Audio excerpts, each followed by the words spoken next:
ఎలాగండి అది అది అది పెద్ద బ్రేక్ అది ఇప్పుడు, ఎందుకంటే చాలా వరకు స్కిల్ ఇప్పుడు డ్యాన్స్ బేబీ డ్యాన్స్ కార్యక్రమాలు వచ్చిన తర్వాత లేదండి, ఇలా వచ్చినాక వీళ్ళని వాడుతున్నారండి ఆల్రెడీ. ఇప్పుడు ఈ మధ్యకాలంలో వచ్చిన కేసుల్లో అంతా ఆ పిల్లలే కదా, డ్యాన్స్ బేబీ డ్యాన్స్ డీ పిల్లలే కదా వచ్చింది, కేసులు ఇవి కూడా అయ్యే కదా.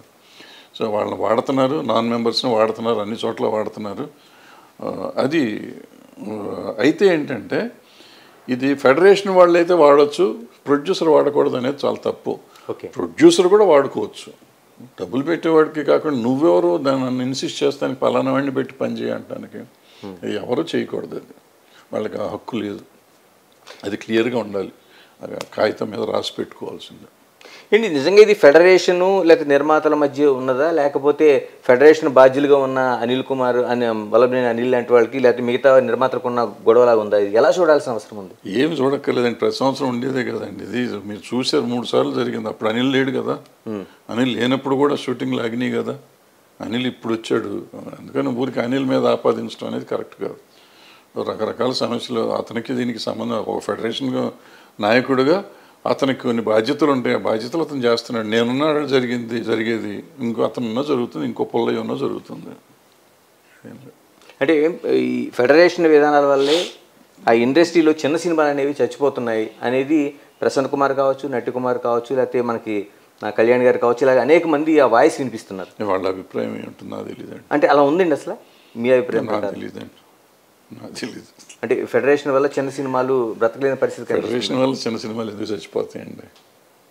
చచ్చిపో, వాడుకునే విధానంలో ఉంటుంది. వాళ్ళంతా సీనియర్ ప్రొడ్యూసర్లు, వాళ్ళకి తెలుస్తుంది ఏం చేయాలో తెలుసు. అంటే అంతకుముందు సమస్యలు వచ్చేటప్పుడు ఈ విధంగా జరిగేదండి. అంటే ఛాంబర్ ఉంది, గిల్డ్ ఉంది మీకు, తర్వాత ఏమో ఫెడరేషన్ ఉంది. ఇలా కాకుండా ఇప్పుడు చిరంజీవి గారి ఇంటి దగ్గరికి, బాలకృష్ణ గారి ఇంటి దగ్గరికి ఇలాంటి సిస్టమ్ ఉండేది అప్పుడు కూడా. జనరేషన్స్ మారిపోయినాయి సార్, మనుషులు మారిపోయారు, పద్ధతులు మారిపోయినాయి, వాళ్ళు ఇష్టం వచ్చింది వాళ్ళు చేస్తున్నారు. అది ఏంటి, ఏది రైట్ ఏది తప్పు అని అడిగే హక్కు నాకు, నేను సినిమా ఇండస్ట్రీలో దూరంగా ఉన్నాను చెప్పే అధికారం నాకు లేదు. తప్ప ఒప్పటి తప్పు అంతవరకు నేను చెప్పగలను. ఎందుకు వెళ్ళారు ఇవన్నీ సమాధానం నాకు తెలియదు కదా. అంటే సిస్టమ్ ఉంది కదా ఇప్పుడు, అంతకుముందు సిస్టమ్ ప్రకారం వెళ్తే ఛాంబర్ తప్ప ఇంకెక్కడికి మాట్లాడకూడదండి. ఛాంబర్ కూడా 5 నెలలు అయిపోయి ఉండాలండి, ఇన్ని రోజులు ఆగకూడదు అసలు. ఓకే, అది సిస్టము. నేను డబ్బులు కావాలని అడిగాను, అడిగితే నన్ను పిలిచి ఇస్తాను ఇవ్వనని తేల్చి ఆ రోజుతో క్లోజ్ చేసేయాలి. ఆ రోజు కాదు 2 నెలలు, 5 నెలలు ఎందుకు క్లోజ్ అవ్వలేదు? ఎవరు తప్పు తెలియదు నాకు. అంటే తమ్మారెడ్డి కృష్ణమూర్తి గారి దగ్గర నుంచి కూడా వస్తున్న సిస్టమ్ అదే కదా, ఎక్కడున్నా సరే ఒక సెంటర్ పాయింట్ దగ్గరికి వెళ్ళి చర్చించుకోవాలి. అంతే. ఎలా అండి ఇప్పుడు ఎంతకాలం కొనసాగుద్ది? నిజంగా ఇండస్ట్రీకి నష్టం కదా? నాకు తెలియదు. నష్టం ఉందండి. సినిమా తీసే 10 మంది, వాళ్ళకి తెలుస్తుంది నష్టమో నా కష్టమో. వాళ్ళు కదా భరించే వాళ్ళు లేని బాధ నాకు మీకు ఎందుకు? భరించేది నష్టం 10 మంది మేజర్ గిల్డ్ ప్రొడ్యూసర్స్, వాళ్ళందరి సినిమాలు పెద్ద సినిమాలు రిలీజ్ అవ్వాల్సిన సినిమాలు వాళ్ళవి ఉన్నాయి. సో వాళ్ళకి నా కష్టమో నష్టమో వాళ్ళు ఆలోచించుకొని చేస్తారు కదా, మనం ఎక్కువ బాధపడతాం ఎందుకు దాని గురించి? అంటే ప్రభుత్వం ఏమైనా మధ్యలో ఎంటర్ అవ్వాల్సిన? ప్రభుత్వానికి ఏం సంబంధం? ప్రభుత్వానికి ఏం సంబంధం? ఏ ప్రభుత్వం చేస్తుంది? ఈ ప్రభుత్వం చేస్తున్నా, ఆ ప్రభుత్వం చేస్తున్నా? ఈ రాష్ట్రానికి రెండు రాష్ట్రాలు అయిపోయింది ఇప్పుడు. ఏ ప్రభుత్వం చేయాలి? ఇప్పుడు ముఖ్యమంత్రి గారు చంద్రబాబు నాయుడు గారు, రేవంత్ రెడ్డి గారు అన్నీ ఆపేసి వీళ్ళిద్దరు సెటిల్మెంట్కి వస్తారా? అంటే ప్రతి 2 సంవత్సరాలకు 3 సంవత్సరాలకు ఇదే జరుగుతుంది కదా? జరుగుతుంది సార్. ఇప్పుడు మీరు ఇంటి సంవత్సరం పెంచుతున్నారా? మీ ఆఫీస్లో మీకు జీతాన్ని సంవత్సరం పెంచుతున్నారా? మరి వాళ్ళకి ఎందుకు పెంచరండి? వాళ్ళు ఎంత తప్పు చేశారు? వాళ్ళు మనుషులు కదా.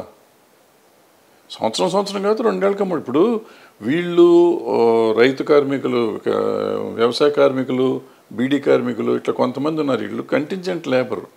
వీళ్ళకి రెగ్యులర్గా 1 ఇయర్ పెంచలేకపోయినా ఏదో ఒక ఇండెక్స్ ఉంటుంది కదా, ఆ ఇండెక్స్ ప్రకారం పెంచాలి కదా. ఇప్పుడు టీఎల్డిఎల్ పెంచుతాం కదా మనం, గవర్నమెంట్ పెంచుతుంది కదా, అట్లా వీళ్ళకి బత్తాలు డైలీ బత్తాలు దాని ప్రకారం పెంచండి.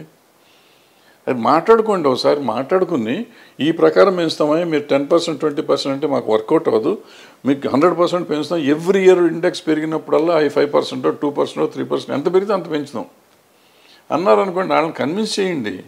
ఓకే, అది కదా మాట్లాడుకోవాల్సింది. ఊరికి వాళ్ళు అడిగారు మేము చెయ్యం, అసలు వాళ్ళు చంపేస్తున్నారు, మమ్మల్ని పొడిచేస్తున్నారు. ముందు సరైన రీతి ఏంటి అనేది మాట్లాడుకోవాలి.